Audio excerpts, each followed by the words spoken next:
Welcome back to Lads on the Lake. We are with Nick. Little bit of a baseball expert, some might say, but flattering me. Hey, we're here to talk a little Blue Jays ball, but yeah, how do you feel the Blue Jays have done this offseason? I'm happy. I know, maybe you get one more bat, kind of take that kind of A offseason to like an A plus, but I think the order of things also kind of soured people's moods a bit. Like, if the Jays got those moves done after Bo and Tucker had gone elsewhere, then people would be kind of a lot happier. So, ultimately I'm a lot happier. Starting pitching looks way stronger going into the year than last. I think they're in a well set position. I mean, you had Max Scherzer and Chris Bassett last year, and they were like, for the most part, they were good in the postseason, but regular season, Chris Bassett was good in the regular season, but to replace with Ponce and a guy like Cease is pretty good. Yeah, I think the good thing with Cease too, I mean, fingers crossed he stays healthy, but generally he's been pretty consistent innings wise throughout his year. Can give you kind of that 150 plus. Like obviously Max is hurt throughout the year to give you a ton of length. So I seen he was thinking about just jumping right into the regular season and not doing a spring training. You think that happens? Who said that? Cease? No, Max Scherzer. Oh, I could see him not pitching in spring training games. Like, I think that's completely viable. I mean, there might be a team that kind of opts for, like, just throwing sim games. I think, like, ultimately, you still have to throw to an extent. Like, I don't think he'll go into the season having not thrown in any type of game situation, but I think I don't know. I think it depends on the team he goes to. I mean, ultimately, he still hasn't signed yet, so we'll see kind of how teams feel about that. If he gets an offer now, I mean, it's getting close. Obviously the off season kind of gets slower moving. It seems every year, but no offers yet. Even no offers for Bassett, which I found it's so weird that he's not, like, he hasn't gone off the board. Like, I don't know whether he's waiting for Fromber to go or what it is, but like it feels like someone should have probably signed him. Yeah, like I thought the pitchers market would be a lot quicker moving than it was. Like I kind of thought Cease set the market. Kind of Amai was forced to sign with his deadline. I kind of thought once Amai went, then you would start seeing the trickle down. It's like, okay, if Amai's here, Fromber's agent, for example, would be like, we think he's worth X amount more than Amai, and they could kind of reach a deal that way. But I guess the process is just so drawn out now that it kind of happens. But I would assume those kind of guys probably will wait as well. Like I could see Bassett probably getting, I don't know, what do you think, high teens? Yeah, it's like high teens, like low 20s. Like it would sort of be like a 20 would be the cap, you'd think, eh? Yeah, well, I mean, what do you get with Toronto? 21 a year. I think, 21, 22. He's probably like a slightly worse version, but... Yeah. I mean, at the same time, salaries as well have gone up. So it's kind of hard. Maybe he gets the same amount. We'll see where it goes. Scherzer's contract, who knows what that looks like. I just think the injury concerns are so high. I mean, we know it'll be a 1 year, but I mean, dollar value might get. I was hearing, we heard the Giants were in on him. Okay. Blue Jays, I don't know if they would have been in on him. They probably wanted to go younger, and I mean, they did. So, do you think Scherzer ends up somewhere where they have a championship like sort of status going into the offseason, or do you think he goes to a team that's not so good and then gets traded at the deadline? That's a good question. It's hard to know. I know ideally, obviously, who doesn't want to go to a good team, but I think it seems like, I don't want to call it ring chasing, but he does want to sign someone competitive. That was kind of his mindset going to Toronto, although at the time that was kind of a gamble. The Jays did not look like they were going to be competitive in 25. I don't know. That's an interesting question. I think you maybe take a team that has a lot of young pitching. Like I've kind of maybe think Atlanta could be a fit. Possibly Atlanta could try and fit them in. I know kind of Atlanta's problem is they have a lot of injury prone starters already. Like Chris Sale, you kind of don't know where that's going to go. Like Smith, Shaw, or Schwellenbach both got hurt last year.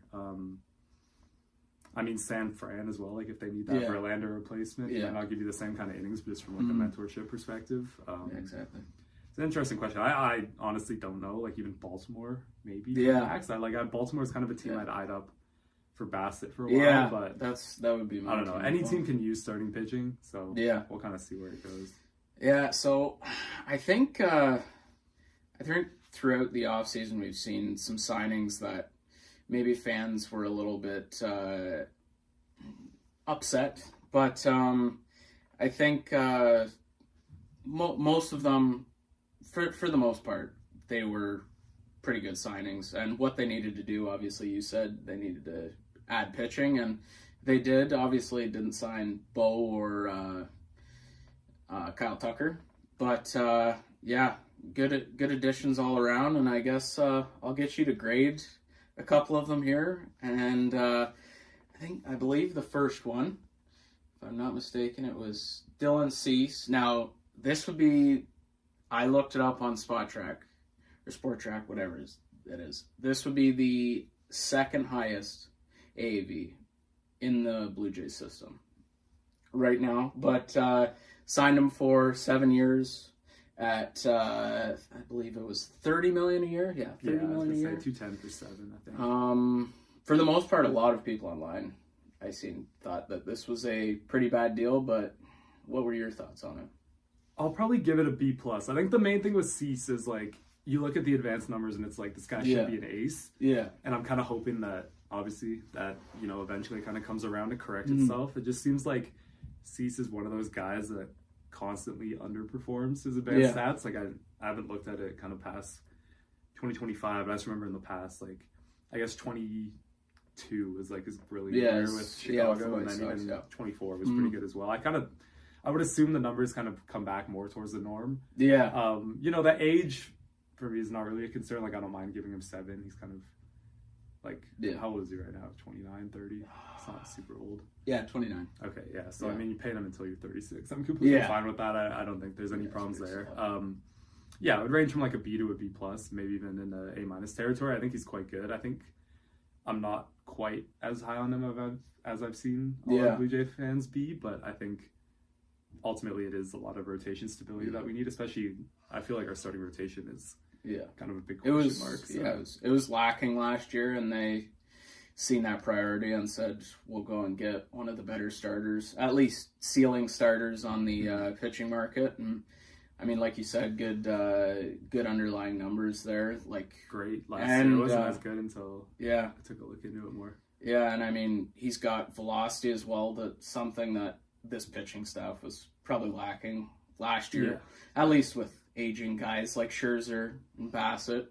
But even Barrios doesn't throw particularly hard. Yeah, and I think the Cease move looks a lot better as well, given kind of the injury reports we've now seen come out on Bieber, where it's kind of like, is his forearm in great shape? Like, you kind of don't know what kind of production you'll get out of Bieber. So I'm quite happy with it. I remember being pretty happy about it at the time. You know, it's kind of hard to judge the dollar value yet, just because we haven't seen guys like Fromber or Zach Allen go, or that kind of thing. But yeah, you know, I'll say B+. I'm pretty happy with it. All right, next guy. This was the second guy to sign for the Jays, Cody Ponce, KBO MVP. 3 years, $10 million each, added up, $30 million. That's pretty good for him.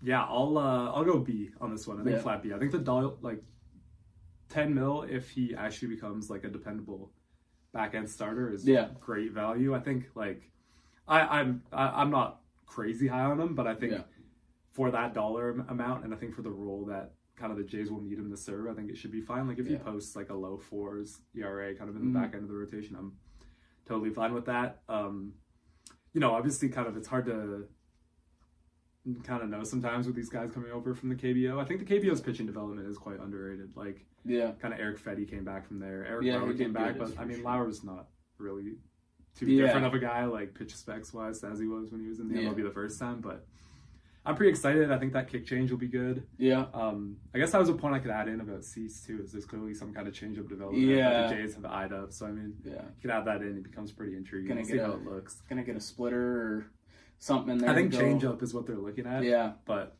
we'll see how it goes. Maybe a splitter as well.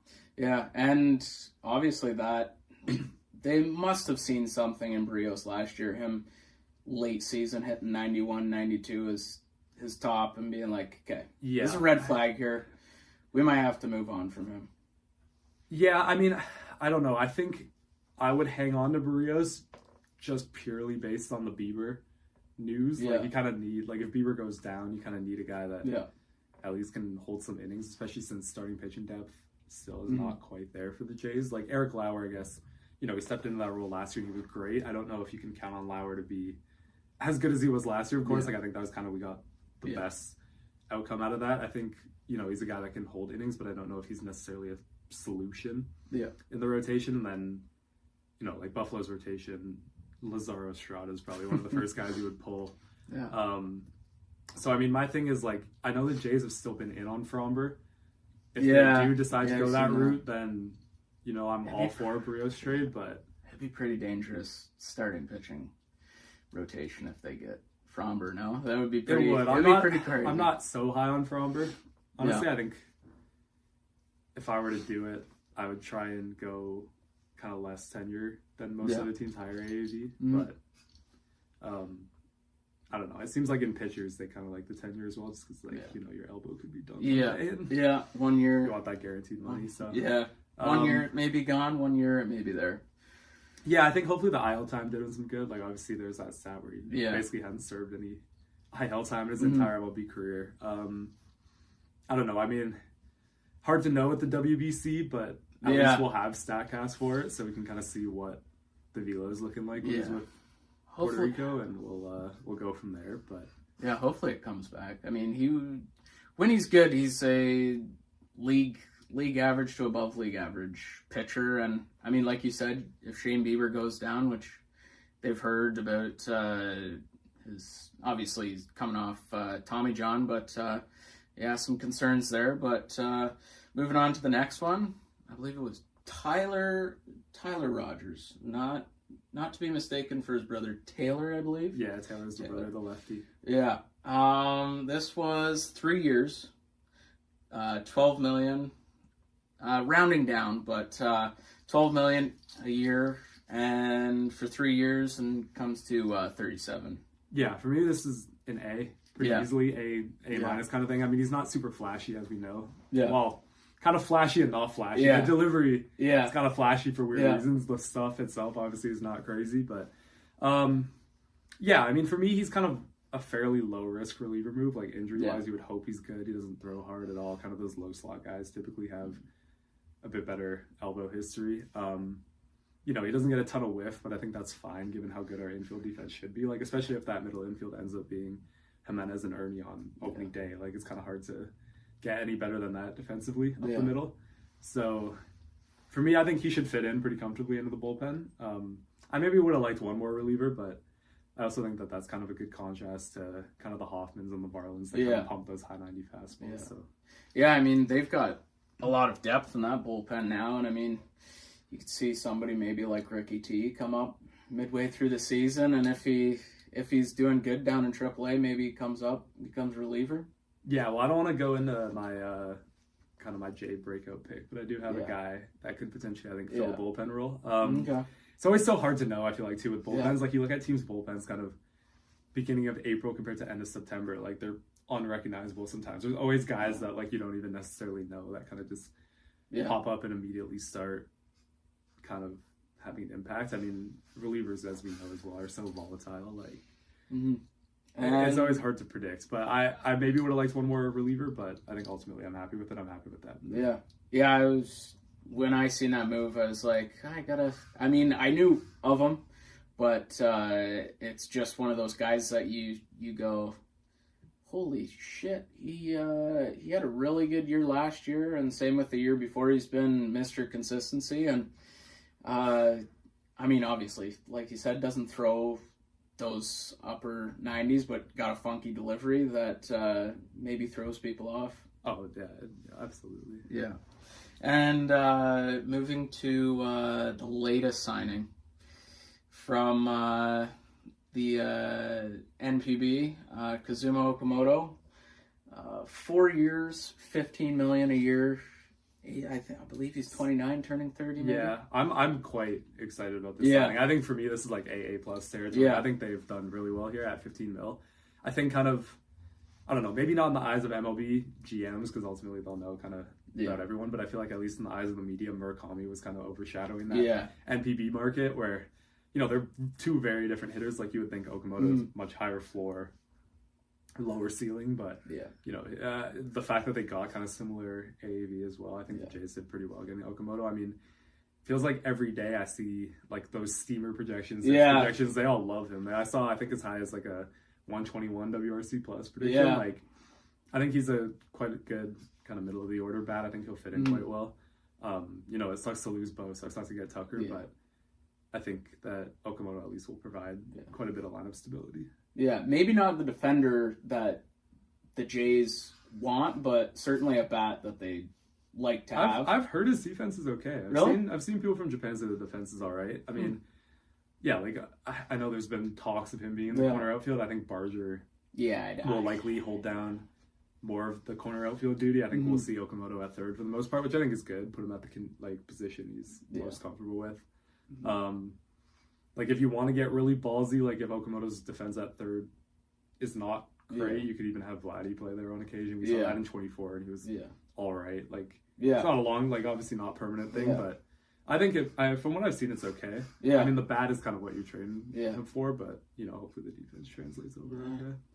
And then now moving into our second big thing is we're gonna get Nick here to blind rank some possible trade targets. Now, the Jays are sort of prone to make a little one trade during the offseason.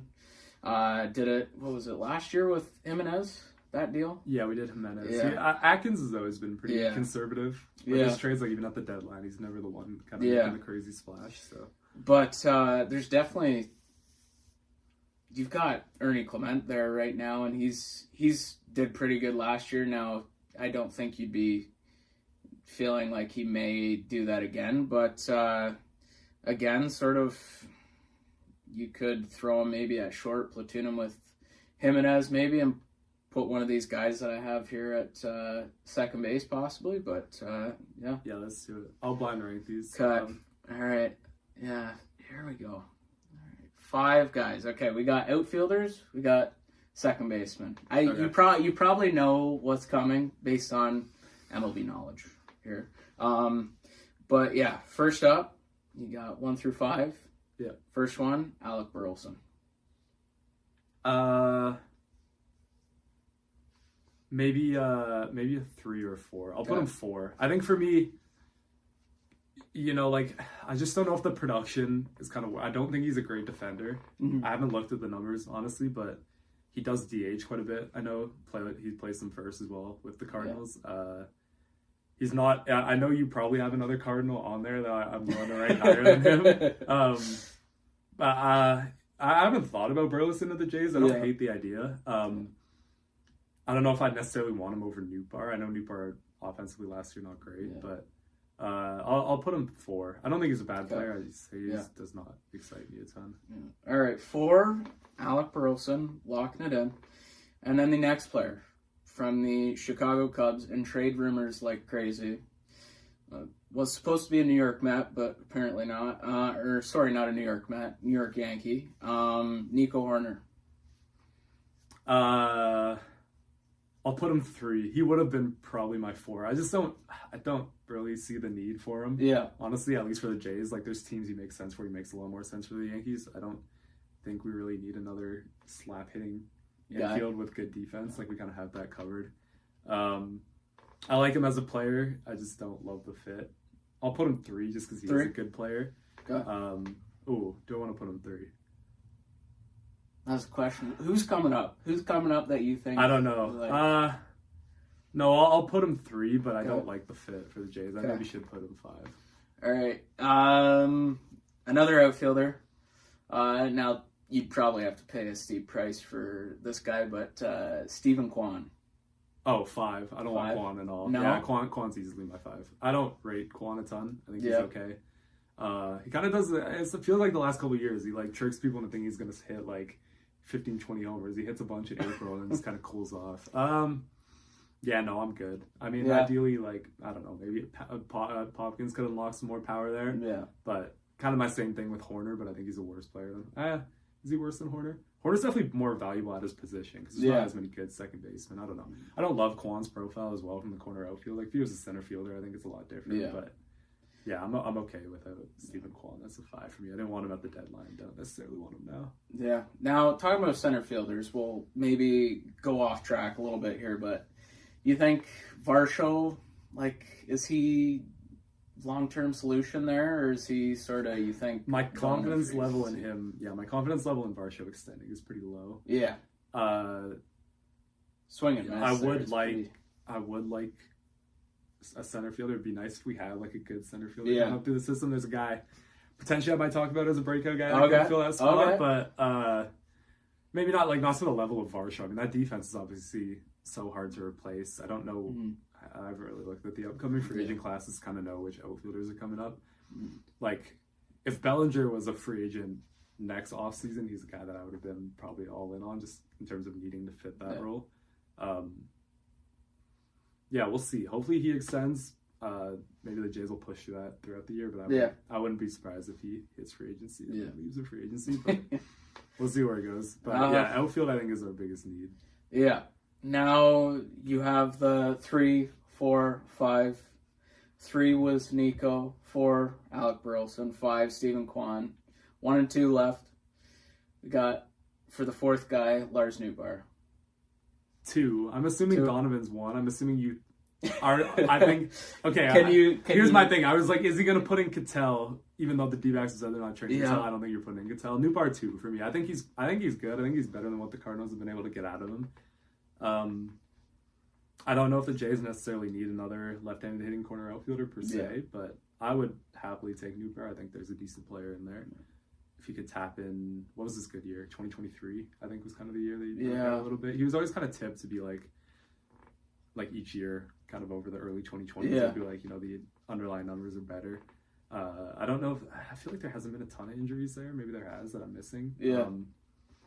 I feel like he's kind of declined a bit, but he's still a guy I would take. I don't know how expensive he would be at this point either. So I'd be willing to take him on. I'll put 2. I was doing a little research, and I believe he was 232 last year, batting average. I forget his on-base percentage. I think he was like high 6.8. I think he was high 680s, like around 690 OPS. That kind of thing. So it's bad, but I don't know. I don't know. I'd be a lot of, I should have done my research in kind of these upcoming outfield free agency classes, because outfield's obviously the biggest need for the Jays kind of moving past this year with Springer and Varsho coming off. So I think I'd be happy with that. I'd put him at 2.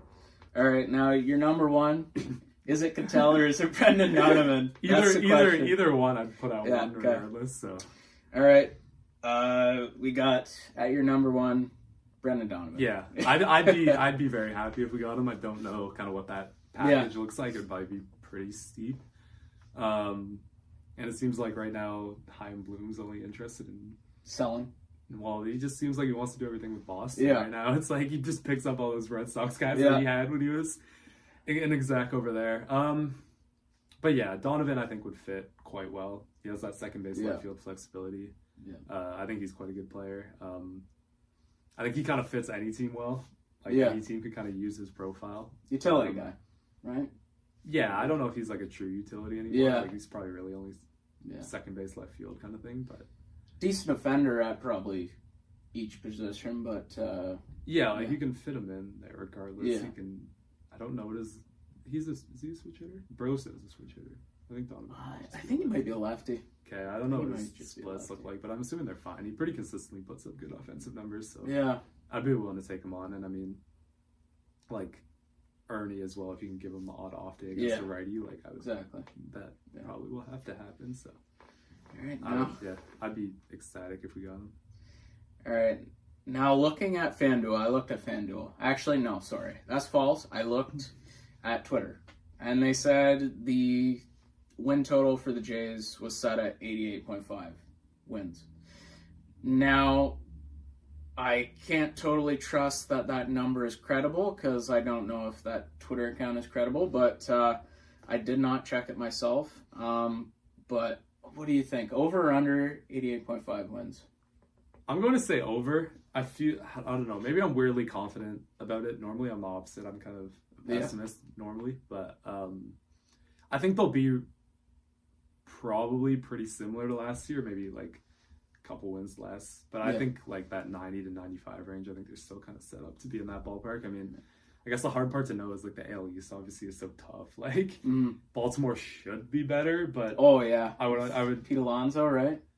Getting Pete, and then maybe adding another guy, maybe Frommer team. Yeah, like Kyle Bradish being healthy, I think is a big thing for me. But Baltimore also, like, I feel like they don't get as much shit as they should for underperforming with the core they had. Yeah. I think Jackson Holiday would be. I don't know. It's such a tough division. Yeah. Like, it's tough to really like map out. I was gonna put in here rank each team in the division, but we're not at that point yet to really like sort of paste one team here, because obviously the offseason isn't over yet. But yeah, I'm trying to just think like, you know, Jays. Like, you know, you would think they're not going to have that same head-to-head against the Yankees, although I guess it tightened up a bit. They kind of just dominated them throughout the summer. Yeah, I'm pretty comfortable saying they'll be in that 90 to 95. I'd be willing to go over on 88.5. I would say over as well. I mean, like you said at the start, they sure up something that was not their biggest asset last year. Yeah. And maybe that came at the expense of not getting Kyle Tucker or Bo Bichette, but I mean, you improve heavily there. I don't really see a reason why they would go under. It just seems unreasonable at this point, right? Yeah, I think it would take a lot to go wrong, if that makes sense. Yeah. Like, I think it would take like a kind of a big Springer regression or Springer injury. Hopefully that does not happen, but I think it would take something like that to kind of bring that offense way down. Like, I know you were saying Ernie. I think I'm actually pretty high on Ernie. Like, yeah, I think a lot of people like they watch the playoffs. Ernie obviously went crazy. Like, I think they kind of forget. Yeah, but his regular season number, like he put up like a 95 WRC plus. Like, it wasn't insane. No. I think like the bat speed's obviously quite good. I wonder if he kind of tries to sell out on contact a bit more for power. Yeah, we'll see kind of where the Jays offense goes. We got our breakout candidate for next year. We'll go yours, then we'll go mine. Mine maybe a shocker, but we'll see. What do you think for your first? I kind of have like one position player, one pitcher. I was kind of thinking about they're not like crazy deep pulls. Like, I don't think that you can really project guys like anywhere under AA right now to really make a huge impact. But I've gone for two minor leaguers. I think kind of within the Jays, like, you know, people watching this probably know the players pretty well. I don't think anyone kind of, especially after a World Series run, no one on the 26-man roster, I don't think it's going to shock anyone next year. No. So I've gone for TJ Brock on the pitching side. He was looking promising before. Old Block Brock. Yeah, exactly. Yeah, not just, I mean, he's pretty well known now for that, kind of more than his pitching. Yeah, I mean, ultimately didn't pitch last year. I think he had Tommy John. He had some kind of surgery. Didn't pitch last year. It's kind of not a lot of recent data to take from him, but he was looking promising before then. I've seen, I don't remember if it's Tread Athletics or which pitching lab he's at, but the velo seems fine, kind of where it was. So I think he's a pretty intriguing arm, and especially like you can usually count on at least one reliever, I feel like, in your minor league system to come up. I mean, like Andrew Bash is kind of a name that has been okay for Buffalo, but he doesn't have a ton of whiff. Like, he's kind of like a hard contact limiter a little bit. So I like TJ Brock. Position player side, I was going to say RJ Schreck. Yeah. For mine. It's kind of hard to see where he fits in right now, just given that the Jays kind of have the logjam in the outfield. But the fact he can play center, I think, will come in handy.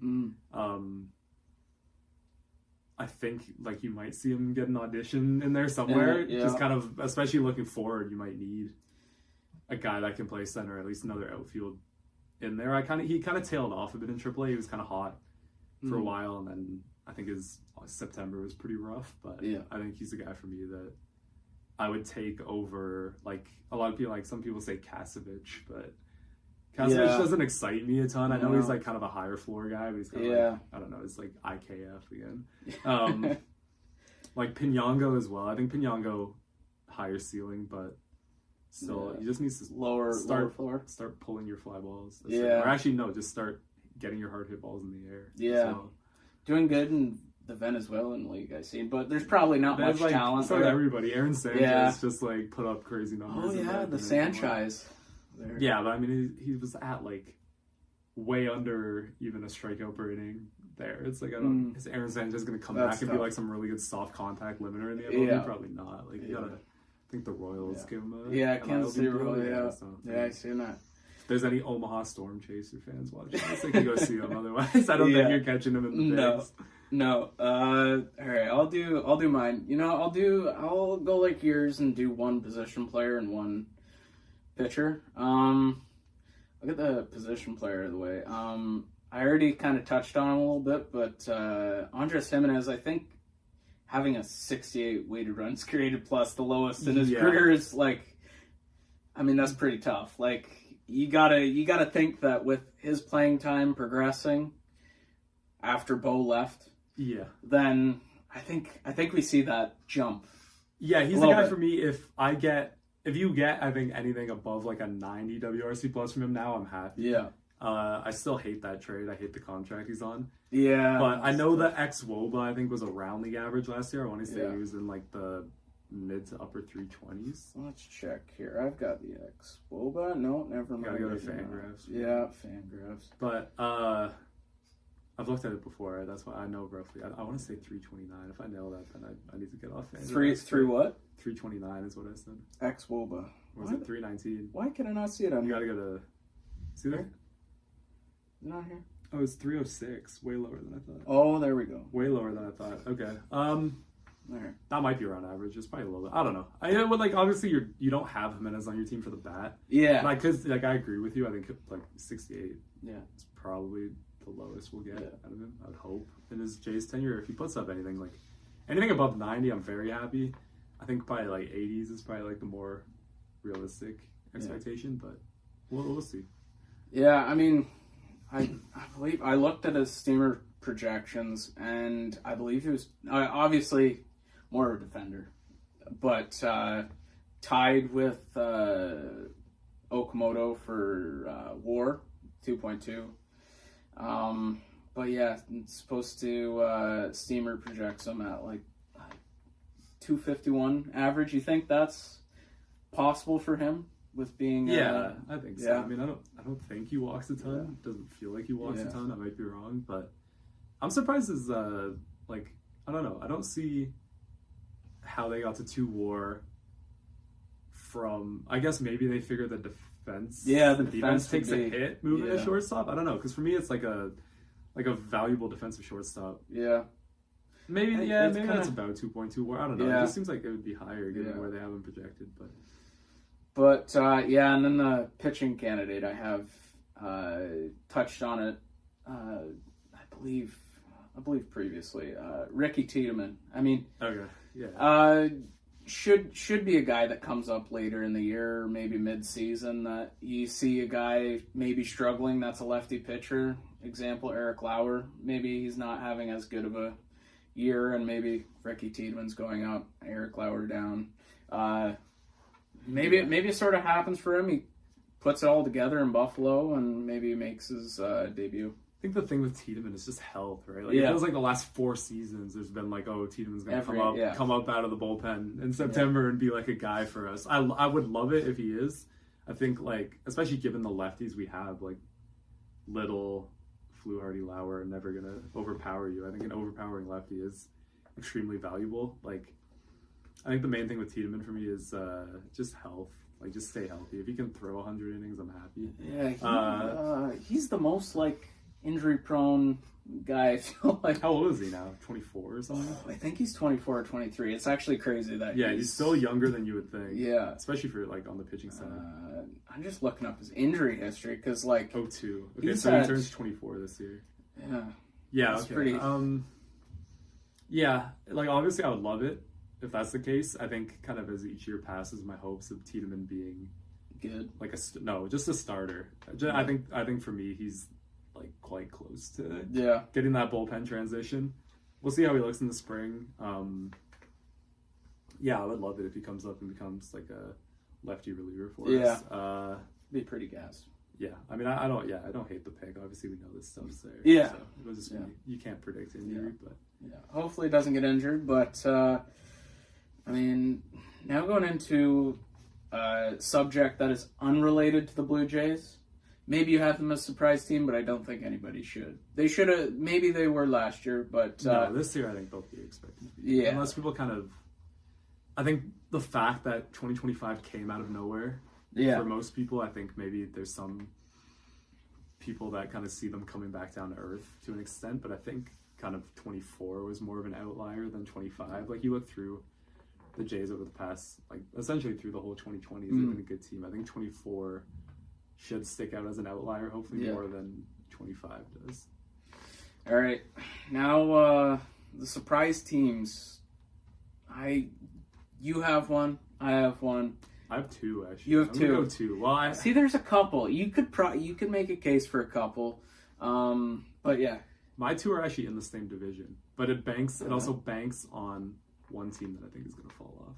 Okay. So I'm going to say Miami first off. Okay. I think Miami will be pretty good, but I also think that's kind of like a basic pick. I've seen a lot of people being like, oh yeah, Miami are going to surprise, to the point where if Miami's good, I don't know if it'll actually be a surprise. Yeah. I know they've kind of, like, obviously the Edward Cabrera trade. Yeah. But I think the offense is quite good. It's kind of the pitching that's a bit of a question mark. Like, they still have Sandy should be better this year. Yeah, they got Yuri Perez. Yeah, Yuri Perez. Like, if he can sail, it's good arm. What? Max Meyer, Braxton Garrett. Braxton Garrett's good. He's a guy for me. He can comfortably fill like that 3-hole, like that 3 starter spot. Meyer, kind of maybe a bit more of a question mark, but their offense is sort of like underrated. I mean, I even seen it watching. I like that Blue Jays games against Miami last year, where they were sort of like the Blue Jays, slap hit. Like, they would do anything to Javier get on base. Sanoja was terrorizing us. Oh, I remember that series. That was brutal. I was like, get that guy off of this team immediately. It was a fun series. I mean, Jacob Marcy kind of started going off towards the end of the year. Owen Stowers Casey obviously had that crazy year. Yeah, I love Casey being there. I just wonder, like, is that lineup too lefty heavy? Yeah. Like, I saw Griffin Conine was taking some grounders at first. It kind of seems like that might be a path for them. I think catching is also still a need. Like, I know they have Augustin Ramirez, but I don't know if I actually think Augustin Ramirez is like a catcher long term. For me, he's like, there probably is a first base shift in there. We'll see if the defense gets better. Who do they have as the backup catcher right now? Is it still Liam Hicks? Liam Hicks. Yeah, which, like, again, I don't. Team Canada guy. Yeah, I know. I don't want to rag on the Canadian too much, but I don't think he's a great defensive catcher either, from what I remember. So, I honestly was wondering maybe if they would go after Real Muto. Obviously, Real Muto went back to Philly. But I was like, maybe there was a Miami reunion in there. I think they kind of need some catcher stability, but, like, it's also hard to get good catching. Like, there's not a ton of great catchers in the league. It feels like there's more right now than there had been prior, but it's a kind of a thin position. And then I'm not tipping them for the playoffs, I would say, but I think they'll be kind of one of those pesky non-playoff teams. I think is the Nationals. Okay. I don't think this is the year where they'll make the playoffs and surprise on that level, but I think they've made the right changes, at least internally now, where I think they're starting to kind of build like a better research and development department. They're kind of out with the old and with the new, or even if you want to call it new anymore, for them it's new. But I think they're finally taking the steps towards becoming a competent front office after all those years of. I think the World Series kind of kept the guys they had in that front office around for a while. So I could see them being a tricky team. Like, I think James Wood should be better. I mean, James Wood last year hit like 30 bombs with like a 65%. He was like up the middle and oppo like a ridiculous amount of his balls, which I guess, like, obviously that's never how it should be. I mean, we'll see if they move off Abrams. I've seen those rumors. Sorry, I don't know if I love Abrams as a player. I was actually wondering if he was going to be on your Jays list. No. I mean, the pitching staff obviously is still kind of weak, but you know, like, maybe Josiah Gray does something. It's kind of hard to predict, but I think they'll be a team that has the potential to be a pesky non-playoff team. I know Cincy ended up making the playoffs, but it seemed like Cincy kind of filled that role for a while. It'd be like, they're not particularly great, but they're at least like a tough out. I guess Miami kind of filled that role last year, where I think Miami will take a step up. I think Washington will also take a step up from being really bad to being like okay. Okay. But I think also that comes in contingency with Philly being worse. Yeah. I think the NL East will be good. I think Atlanta should be a lot better. Well. Atlanta I think will be a lot better. I think Atlanta might jump right back into contention. But yeah, I think Philly might take a dive here. Yeah. It's no Ranger Suarez, but well, you lose Wheeler. Wheeler's probably is he out for the I mean, I don't know. I haven't seen a lot of I don't know what that whole blood clot situation is. At the time, people were like, this might be like a career ender, which I don't know. Yeah. I haven't seen that. Like, Christopher Sanchez, is going to be good. Yeah. Luzardo should be good. Yeah.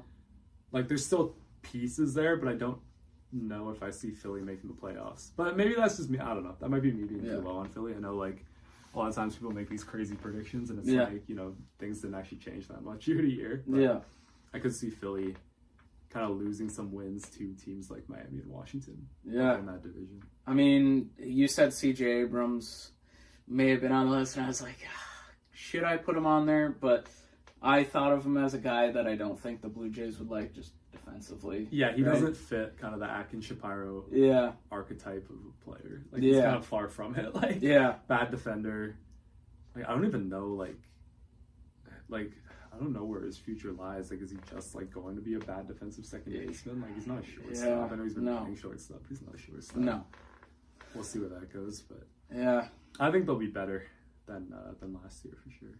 All right, and then I'm gonna go with one team, and then I'll go with the second team. I'll roll with you with the second team. You also said that Atlanta should be better, and I was looking up before, and I just seen their roster, and I'm like, there's no way these guys can be that bad again next year. Like, it just seems like... Yeah, I think they got hit so hard with injury last year. Like, Acuna obviously was kind of in and out. Pitching staff took a massive hit. Like, Sale was out for a while, Schwellenbach out for a while, Smith-Shawver started showing signs of being good, and then was out. You had the Profar 80-game suspension, which... Yeah, that didn't help. Yeah. I mean, I know Ozuna had a rough year, but Ozuna was also kind of like one of the only guys in there. Like, I think they should be. Like, I mean, I think they'll be good. They got Yastrzemski, swapped Dubon for Nick Allen. I thought that was a good move. I like Dubon as like a sort of utility guy. Yeah, like Nick Allen is also pretty limited. Impact. Like, I know I've seen those pictures where people think it's Acuna taking shortstop reps. I think Dubon's good enough to fill that role until Hassan Kim's back. Like, I think Dubon's played a fair bit of short in Houston. So I mean their pitching staff too is like pretty good. Like Sale, Schwellenbach, Strider, Lopez, Waldrop. Like, if they stay healthy, they should be. I guess that's another thing, right? Is Ronaldo Lopez? He only made like 1 or 2 starts. Yeah. Waldrop. I don't know. I know Waldrop started going crazy, but like he wasn't striking a ton of guys out. But I think like as a 5th starter, I think that's fine. Yeah. Strider, I know like the decline has been fairly steep the last couple of years. I don't really know if I can bank on him being like that great. So they have Smith-Shawver, I think, is missing some of the year, right? I think he'll probably be. Yes. I don't know. Tommy John surgery. Okay, so he won't really be a factor, I don't think. But he was starting to look good before he got hurt. Yeah. I mean, you look at their lineup, too. You go Acuna, Matt Olson, Jurickson Profar, Baldwin, Riley, Yastrzemski, Albies, Harris second, Dubon, and then they also have Sean Murphy and Ha-Seong Kim injured. Okay. So it's like... Yeah, it's like, pretty that's a pretty wild. good lineup. I think Michael Harris should be better than he was last year at the plate. I know he started to come alive a little bit towards the end of the year, but he's the guy for me that should kind of come back. I think I honestly like.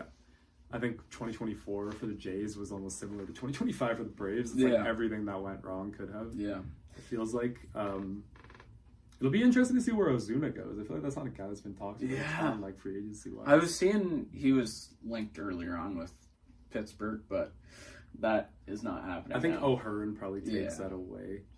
And leading into my honorable mention pick, I think Pittsburgh Pirates should be improving next year. I mean, I feel like they had a sort of an underrated offseason. Like Yad O'Hearn, was pretty good last year. Brandon Lau, who's been, I can't tell you how many times that guy so against Toronto, I'm like, oh my God, I don't want to see this guy in the lineup ever again. That's one guy.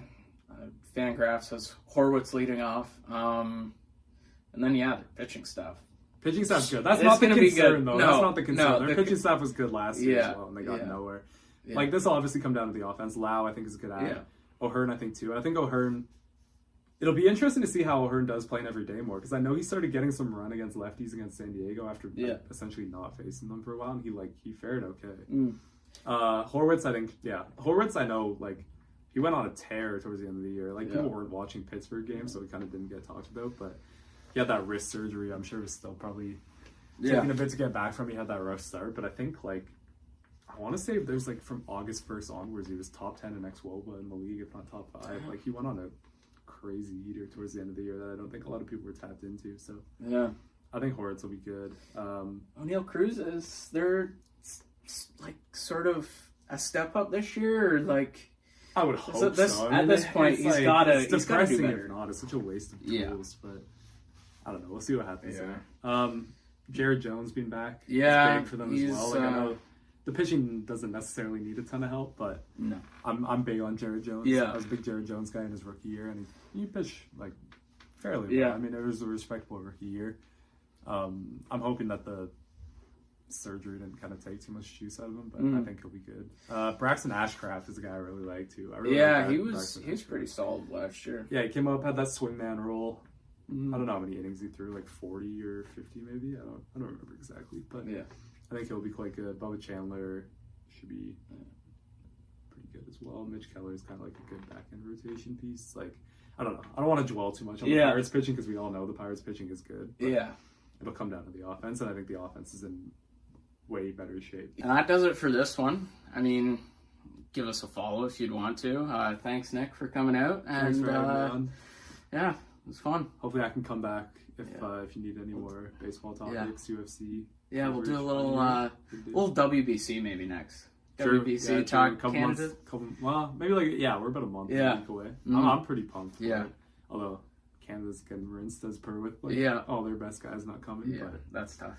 It'll be a fun watch. Yeah. See you next time.